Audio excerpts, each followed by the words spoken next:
সুখ কি বুলি যে আত্যন্তিক সুখ মানে কি চৰম সুখ তাতোতকৈ সুখ নাই যেতিয়া সুধিছিলে কবি সিদ্ধক যে আত্যন্তিক সুখনো কি তেতিয়া কওকচোন তেতিয়া 9জন সিদ্ধৰ পোনপ্ৰথম জ্যেষ্ঠ কবি সিদ্ধই কি কৈছিলে বলে প্ৰথমতে কবি সিদ্ধে দিলন্ত সিদ্ধান্ত আত্যন্তিক সুখ কবি কহিলা প্ৰথম जितु महाराजा महामुहे अंध प्राय पुत्र द्वारा धन तेहे आकुल सदाय इखबर कोनो काले भयनु गुसय जाबे कृष्ण पदाम बुझे সেৱান কৰ কৃষ্ণ পদ সেৱাতেহে হৰে ভৱ দুখ ইহাকে বোলয় ৰাজা সুখ আত্যন্তিক যদি চাওকচোন সংসাৰখনৰ পুত্ৰ ভাইজাৰ চিন্তাত থকা হৈছে এইবিলাক চিন্তাটো কাহানিও নষ্ট নহয়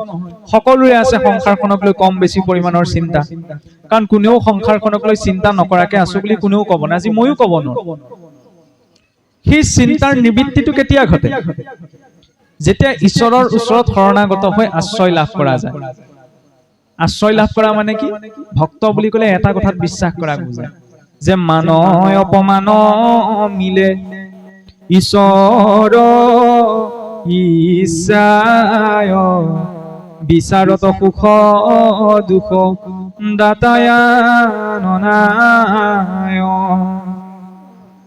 যে জীৱনত পোৱা মান অপমান ভাল বেয়া সুখ দুখ সকলো ঈশ্বৰৰ ইচ্ছা বুলি যিজনে গ্ৰহণ কৰিছে সেইজন হৈছে ভক্ত আৰু এই বুলি গ্ৰহণ কৰিলে মই বোলে জীৱনত কিবা এটা বিচাৰি আছো ভাবি আছো মোক লাগে পাই গলো ঈশ্বৰে পৰম কৃপা কৰিলে ভবাটোকে পালো যদি নাই পোৱা ঈশ্বৰৰ ইচ্ছা বুলি তেওঁ গ্ৰহণ কৰিলে এই বোলে আমুকৰ কাৰণে নাপালো আমুকৰ কাৰণে নহল এই অভিযোগটো নকৰে অভিযোগবিহীন জীৱনটো হৈছে এজন ভক্তৰ জীৱন যাৰ জীৱনটোৰ প্ৰতি অভিযোগ আছে যে মোৰ দ্বাৰা নহল মই নোৱাৰিলো মই নকৰিলো মই নুগুটালো তেওঁ আৰু সুখ স্বাচ্ছন্দ্যৰ মাজত থাকিলেও শান্তিয়ে থাকিব নোৱাৰে স্থিৰতাটো থাকিব নোৱাৰে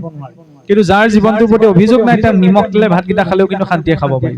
অভিযোগে নাই জীৱনটোৰ প্ৰতি সেইটো হৈছে ভক্তজনৰ বাবে আধ্যাত্মিক জীৱন আৰু সেই নিৰ্ভয়তা একমাত্ৰ ঈশ্বৰৰ চৰণত আহে যেতিয়া ঈশ্বৰৰ বিশ্বাসটো আহে